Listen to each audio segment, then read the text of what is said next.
Rubio का कहना तो साफ है कि भाई ईरान का पूरा समावेश होना जरूरी है, जबकि इसराइल में ये है कि भाई ये ट्रंप आधा काम छोड़ के भाग जाएगा, हमें जाके पूरा काम निपटाना पड़ेगा। तो यहाँ पे एक डेवलपमेंट और है, क्योंकि कल जो सीज फायर लगभग टूट गया था, ट्रंप से अप्रूवल मांगा था, ट्रंप ने कहा ठीक है, फिर इजिप्ट आया, इजिप्ट ने अपना कैंप डेविड अकॉर्ड बीच में लाया और कहीं ना कहीं ट्रंप को मजबूर कर दिया इसराइल को आधे रास्ते, जो इसराइल के सिपाही बेरूत तक पहुंचे थे उनको आधे रास्ते रोकने के लिए। इसराइल के सिपाही आधे रास्ते रुके और नेतन्याहू ने कहा कि अगर हम पे अटैक हुआ हम फिर जाके ठोकेंगे। Israel has kept its options open, it has not closed it. अब सवाल है कि आगे क्या हो। इसराइल ने ऑप्शन तो क्लोज कर दी, ओपन रख दिया, आगे क्या। अब कैंप डेविड अकॉर्ड का आपने हवाला दे के एक बार इसराइलियों को रुकवा दिया, पर हिजबुल्लाह तो अपनी मिसाइलें चला रहा है। आज भी 10-12 मिसाइलें आई हैं दिन में। नेतन्याहू का क्लियर मैंडेट है कि I have the right to retaliate अगर ये हम पे मिसाइलें चलाते रहेंगे। सीज फायर इन्होंने, और अब क्या यूएस में जो फोर्थ राउंड ऑफ टॉक हो रही है आज, will there be a cease fire between America, Israel and Lebanon, या इसराइल और Lebanon directly will there be a cease fire, या कुछ और होने वी डोंट। ऐसा हो सकता सीज फायर हो, ऐसा होता सीज फायर ना। तो पर हिजबुल्लाह का एंगल फंस चुका है, और आज परिस्थिति ये है कि लेबनान के पार्लियामेंट का स्पीकर, हाँ, और मोहम्मद गिलाबाफ जो ईरान के पार्लियामेंट का स्पीकर है, दोनों मिलकर बयान दे रहे, तेरा मेरा क्या रिश्ता, समझिए। तो कहीं ना कहीं एक दूसरे को संरक्षण मिल रहा। और ईरान को डर क्या लग रहा है? ईरान को डर लग रहा भाई यमन में हुतीज निष्क्रिय हो गई है, फलस्तीनी इस्लामिक जिहाद निष्क्रिय हो गया है, हमास को इसराइलियों ने ठोक दिया, बचा हिजबुल्लाह। अगर हिजबुल्लाह भी निष्क्रिय हो गया तो हम करेंगे क्या? क्योंकि जो पावर प्रोजेक्शन है वो तो दो ही चीजों से थी, बैलिस्टिक मिसाइलों से, ड्रोनों से। उनके नए बनाने के कारखाने पूरे खत्म हो चुके हैं। पुराना मालटाल जो पड़ा है कितनी देर तक चलेगा? और फिर जो पावर प्रोजेक्शन का मेन था वो था हमास, हिजबुल्लाह, होतीस। होतीस ठंडे हो गए, हमास की वाट लग गई है, फलस्तीनी इस्लामिक जिहाद भी काफी खत्म हो गया, बचा था हिजबुल्लाह। अब हिजबुल्लाह की जो कटाई छटाई कर दी इसराइलियों ने, तो हिजबुल्लाह भी इतना थ्रेट नहीं रहा जितना 2 महीने पहले था। मैं आपको हमेशा कहता था इसराइल का सबसे बड़ा मसला है ग्राउंड इन्वेजन बाय हिजबुल्लाह। उसको काफी हद तक मिटिगेट कर दिया गया है, और वो जो दुर्ग है उस पर उन्होंने किया अपना किला भी लहरा दिया। अब गैलीली नाम का शहर जो है इनका बड़ा सेफ हो गया। So lot of things they have done which helps them, but things can be broken half. What if things are broken half? क्योंकि ट्रम्प अनप्रेडिक्टेबल है, कहीं किसी कोई भी डील कर सकता, कुछ भी कर सकता। अगर चीजों को आधे रास्ते तोड़ा गया, how do you manage to solve this situation? ये सवाल जरूर आता है। तो क्या इसराइल विड्रॉ करे? क्योंकि अब लेबनान से धीरे धीरे स्वर आने लगे, इसराइल को बोला विड्रॉ करे। इसराइल विड्रॉ नहीं करेगा। इसराइल कह रहा है कि अगर push comes to shove we can enter and destroy Beirut. तो इसराइल के विरोध विड्रॉ करने का ऑप्शन ही नहीं है। क्या नया cease fire between Lebanon and Israel will it be acceptable to Hezbollah? क्योंकि अभी अभी मैं पढ़ रहा था हिजबुल्लाह ने कहा ऐसा कोई भी सीज फायर में एक्सेप्टेबल नहीं।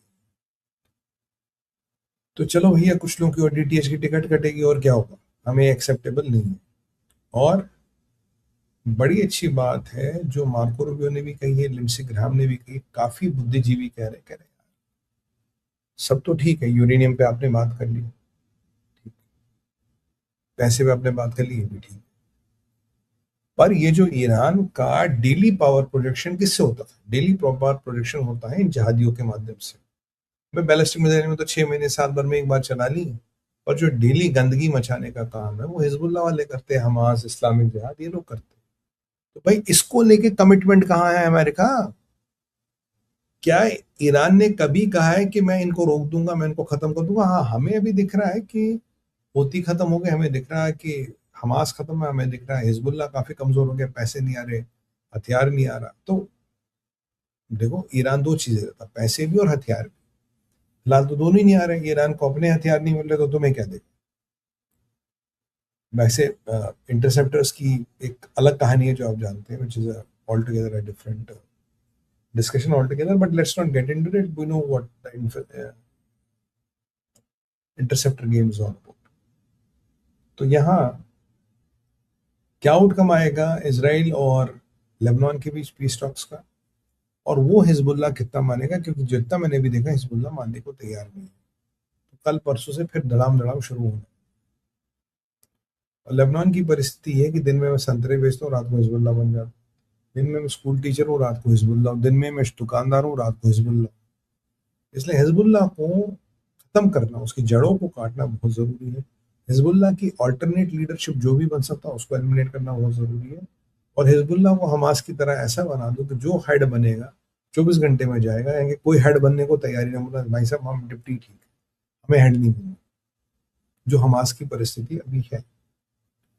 अब लेट्स सी, क्योंकि हमास डायरेक्ट इसराइलियों के अंडर आता है तो वहां तो वो गेम बजा देते हैं, पर ये जो हिजबुल्लाह है ये डायरेक्ट उनके अंडर नहीं है, अमेरिका का उनको संज्ञान लेना पड़ता है। सो विल इट हेल्प और will it hurt in the long run, that only time can tell.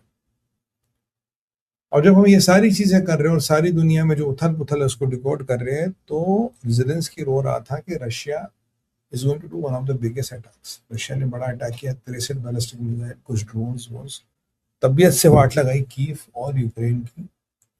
Zelensky कह रहा है हमारे पास कोई इंटरसेप्टर नहीं है, हम कुछ नहीं कर पा रहे, और क्वांटम ऑफ डैमेज जो है उसको जेलेंस्की छुपा रहा है।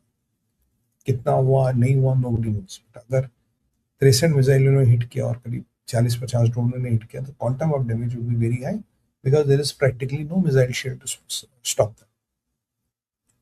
तो पुतिन का जो सबसे बड़ा हमला है, because this is what Zelensky has been doing with those AI drones, और पुतिन को तंग कर रहा था।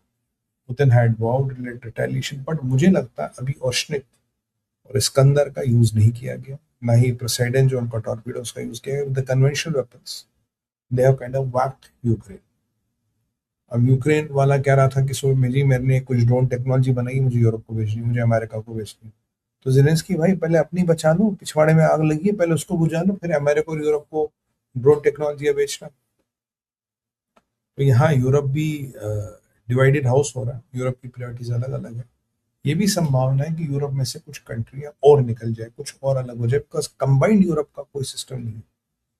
ये जो काजा क्लास ये पाकिस्तान पहुंच गई है और कहते पाकिस्तान बहुत इंपॉर्टेंट पार्टनर।